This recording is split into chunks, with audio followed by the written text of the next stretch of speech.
अब हम पढ़ेंगे representation of images formed by spherical mirrors using रे डायग्राम। तो उसको हम जो इमेज बनाते हैं उसका हम रे डायग्राम से समझेंगे।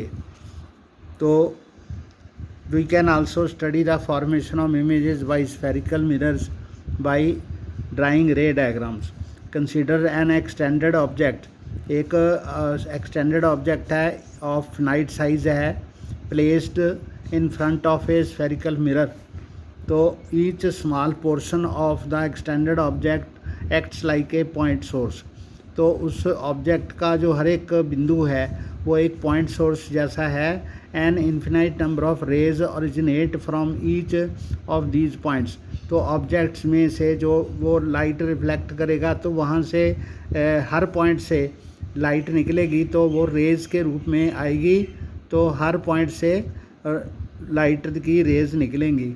To construct the ray diagram in order to locate the image of an object, an arbitrary large number of rays emanating from the point could be considered.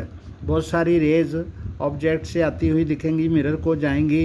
However it is more convenient to considered only two raise.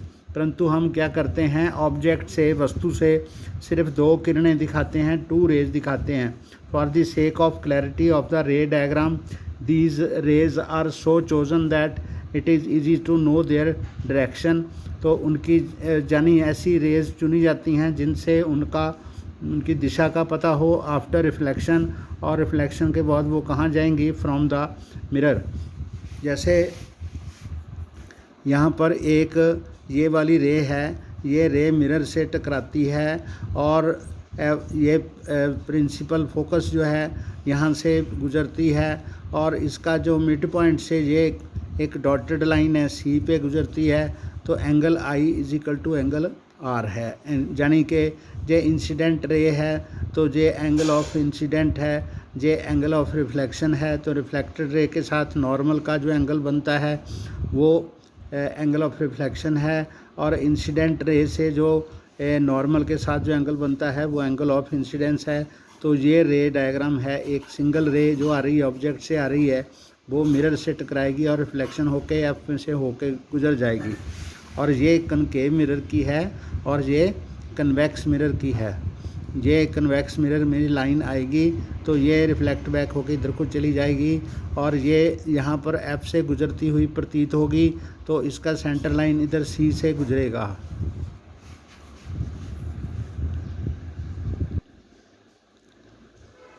The intersection of at least two reflected rays give the position of the image।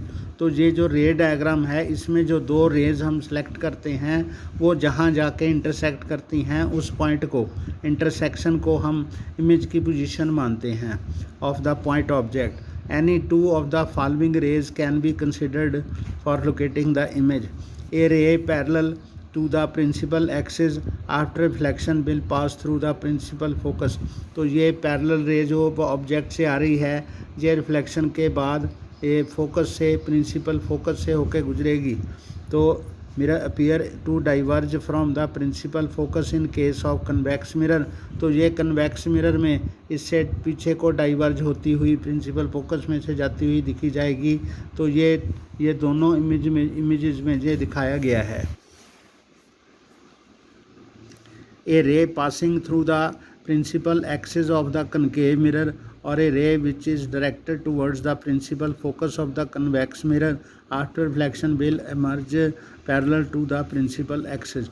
तो एक जे रे जो है वो object से आ रही है जो इसके प्रिंसिपल फोकस में एंटर करके मिरर से टकराएगी तो वो पैरेलल हो जाएगी।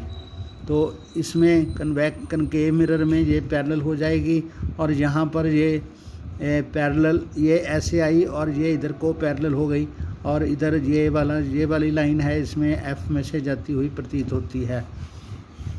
तो ये डायग्राम 10.4 में ए और बी में मिरर में कनकेव में और कन्वेक्स में दिखती है। A ray passing through the centre of curvature of the concave mirror is directed in the direction of the centre of curvature of the convex mirror after reflection is reflected back along the same path. तो ये जो ray incident ray जो centre of curvature से गुजरती है mirror में जाके वो सेम रे वापस उसी पाथ पे वापस चली जाएगी। यहाँ कनकेव में है, ये कन्वेक्स में है। तो इसमें ये दोनों में दिखाया गया है। ऐसे ही एक रे जो है इसके ऑब्लिकली प्रिंसिपल एक्सिस के साथ में आती है। जो पॉइंट ये पोल है, पोल पर इंसिडेंट एंगल बना के वही एंगल ये इधर को जाके ये रिफ्लेक्ट बैक ऐसे हो जाती है। ये कनकेव मिरर है और ये कन्वेक्स मिरर में है। तो हमने एक ये जो पहले पैरेलल गई, फिर फोकस में आई, पहले फोकस में आई, फिर पैरेलल गई और सेंटर ऑफ कर्वेचर में गई, वापस उसी रास्ते से चली गई, और एक पोल से आई और पोल से इंसिडेंट के बराबर रिफ्लेक्टेड रे एंगल बना के ये चली गई। तो हमने ये 4 रेज़ जो हैं वो स्टडी की हैं। तो हम ये सभी जो रेज़ हैं एक ही डायग्राम में बनाते हैं। यहाँ पर हमने अलग अलग डायग्राम में रेज़ बनाई हैं। तो ये सारी रेज़ जो हैं वो हम एक ही डायग्राम में बनाते हैं। जैसे image formation by concave mirror, तो फिगर जो 10.7 नेक्स्ट पेज पे है, illustrate the ray diagram for the formation of image by concave mirror for various positions of object.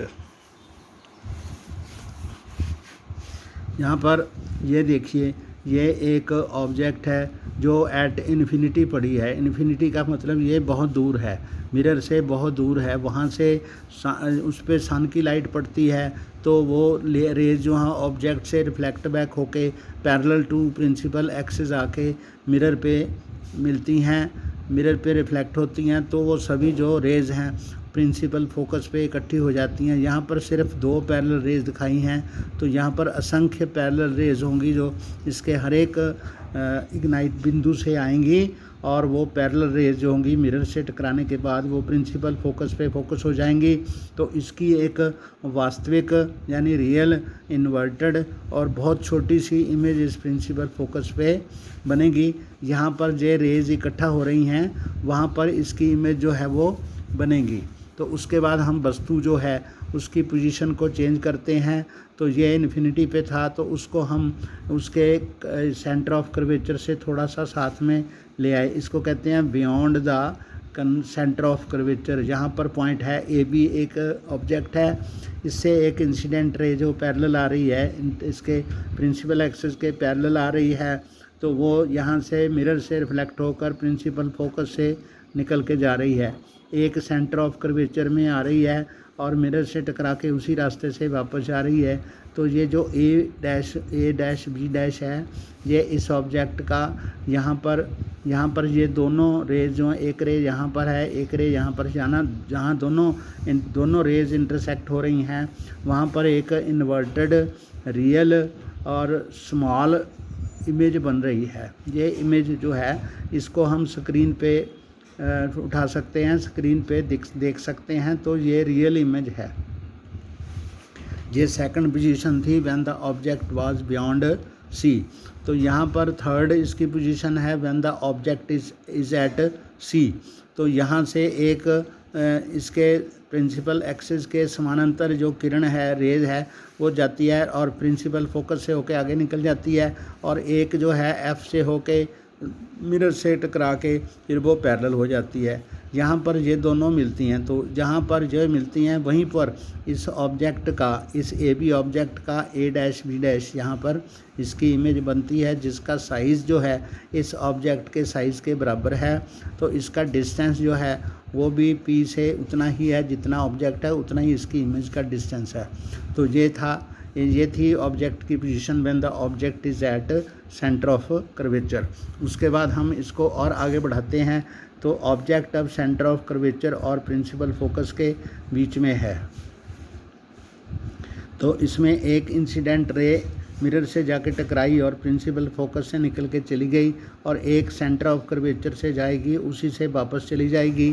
तो दोनों रे जहाँ पर इकट्ठी होती हैं तो ये जो इमेज है ये बियॉन्ड सी ऐसे इधर को बनेगी, लेकिन इसका साइज़ इस ऑब्जेक्ट से इसका साइज़ थोड़ा बड़ा होगा। तो इसकी नेचर क्या होगी, ये रियल है, इन्वर्टेड है और एनलार्ज्ड है। रियल, इन्वर्टेड और enlarged when the object is between C and F. अब नेक्स्ट जो पोजीशन है, तो अब जो हमारी ऑब्जेक्ट जो है वो प्रिंसिपल एक्सिस पे पड़ी है, उससे एक पैरेलल रे जाएगी, प्रिंसिपल एक्सिस के पैरेलल जाएगी और फ्लैक्ट बैक के एफ में होके चली जाएगी, और दूसरी रे सेंटर ऑफ कर्वेचर में जाके वापस उसी रास्ते पे चली जाएगी। दोनों रेज जो पैरेलल हैं, तो ये कहीं ना कहीं जाके इन्फिनिटी पे मिलेंगी और बहुत बड़ी इसकी इमेज बनाएंगी। वो इमेज भी इन्वर्टेड होगी, एनलार्ज्ड होगी और रियल होगी। तो अंतिम जो इसकी पोजीशन है वो है when the object is placed between F and P. P means pole centre. ये एम एन डैश हमने पढ़ा था, इसका जो अपर्चर है, इसकी जो डायमीटर, जो इसका डायमीटर है, ये वाला जो सेंटर ऑफ कर्वेचर, इसका रेडियस ऑफ कर्वेचर भी है, और ये प्रिंसिपल फोकस से डिस्टेंस उसका फोकल लेंथ है।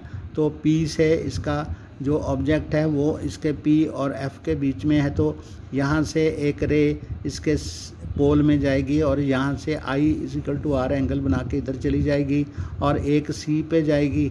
ये दोनों रेज आपस में नहीं मिलेंगी, तो ये पीछे जाके they seems to meet behind the mirror.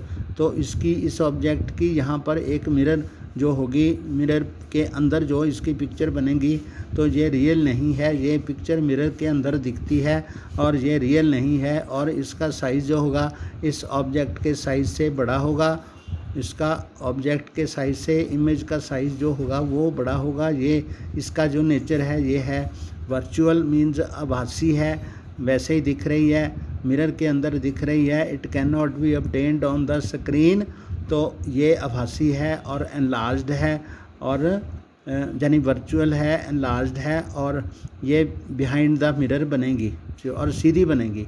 बाकी जो 1 2 3 4 5 पाँचों पोजीशंस में जो मिरर की इसमें इमेज बनती है वो रियल बनती है, लेकिन वो इन्वर्टेड होती है, उल्टी होती है।